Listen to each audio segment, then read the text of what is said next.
Assalamualaikum warahmatullahi wabarakatuh. Di sini saya akan menjelaskan sedikit materi mengenai generator sinkron dan asinkron. Pertama-tama, perkenalkan dulu, nama saya Nihandina Rahapsari, NIM D40019014 dari kelas A, Teknik Elektro Universitas Muhammadiyah Surakarta. Di sini ada prinsip kerja. Yang pertama, generator sinkron. Generator dapat menghasilkan energi listrik karena adanya pergerakan relatif antara medan magnet homogen terhadap kumparan jangkar pada generator, atau magnet yang bergerak dan kumparan jangkar diam, atau sebaliknya, magnet diam sedangkan kumparan jangkar bergerak. Jadi, jika sebuah kumparan diputar pada kecepatan konstan pada medan magnet homogen, maka akan terinduksi tegangan sinusoidal pada kumparan tersebut. Medan magnet homogen ini bisa dihasilkan oleh kumparan yang dialiri oleh arus DC atau oleh magnet tetap. Generator asinkron. 1. Bila sumber tegangan yang dipasang pada kumparan stator akan timbul massa putaran dengan kecepatan Ns sama dengan 120 kali F per P. 2. Medan putar stator tersebut akan memotong batang konduksi pada rotor. 3. Akibatnya pada rotor akan timbul GGL induksi. 4. Karena rotor merupakan rangkaian yang tertutup, maka GGL induksi akan mengalirkan arus. 5. Adanya arus dalam medan magnet akan menimbulkan gaya pada rotor. 6. Pada kopel, muka yang dihasilkan oleh gaya pada rotor cukup besar memikul kopel rebaban. Rotor akan berputar searah dengan putar rotor. 7. Seperti yang telah dijelaskan, GGL induksi akan timbul karena terpotongnya rotor atau medan putar stator. Artinya, GGL induksi timbul diperlukan adanya perbedaan antara kecepatan medan putar stator atau Ns dan kecepatan perputaran rotor atau Nr. Perbedaan kecepatan antara Nr dan Ns disebut slip.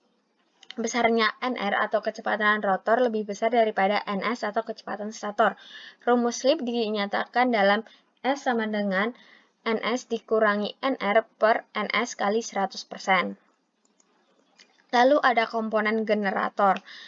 Yang pertama, mesin. Mesin adalah sumber energi mekanik yang masuk ke generator. Ukuran mesin berbanding lurus dengan output data maksimum yang bisa disediakan generator. Kedua, alternator. Alternator yang juga dikenal sebagai generator atau genset adalah bagian dari genset yang menghasilkan output listrik yang didapat dari gerakan mekanis yang diberikan oleh mesin. Alternator sendiri terdiri dari rakitan bagian yang tidak bergerak dan bagian yang bergerak yang terbungkus dalam satu kesatuan. Komponen-komponen tersebut bekerja bersamaan dan menghasilkan gerakan yang relatif antara medan magnet dan listrik. Secara bersamaan, pergerakan tersebut menghasilkan listrik. Ketiga, sistem bahan bakar.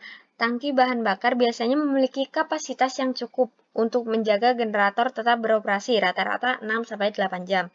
Dalam kasus unit generator kecil, tangki bahan bakar adalah bagian dari bawah generator atau dipasang di atas frame generator. Untuk aplikasi komersial biasanya menggunakan tangki bahan bakar eksternal.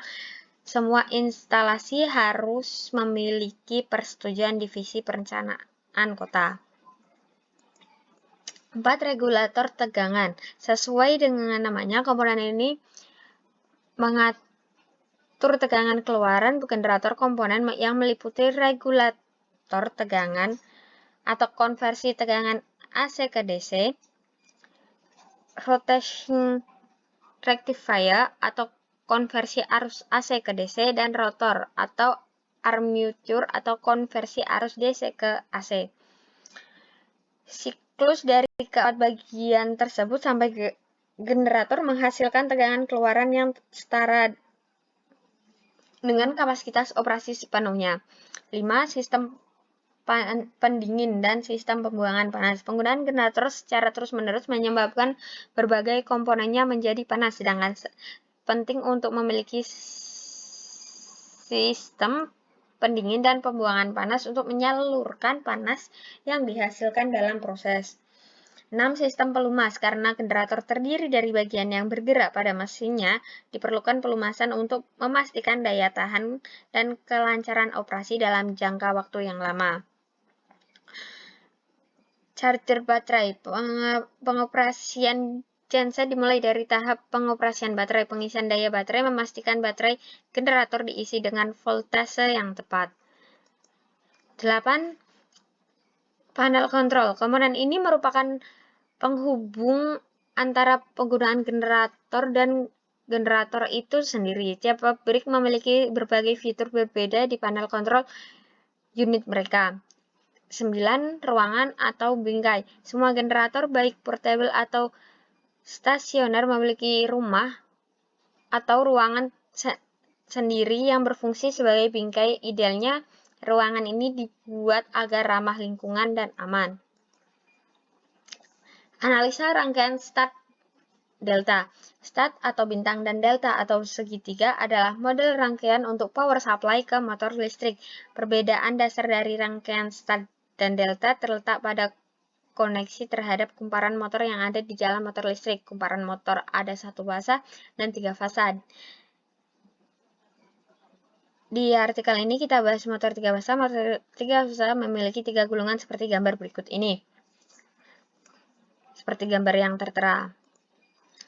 Untuk simbol dan wiringnya seperti ini, yang A bisa dilihat seperti itu, B dan C. Lalu untuk contoh soalnya seperti ini dan pembahasannya seperti ini.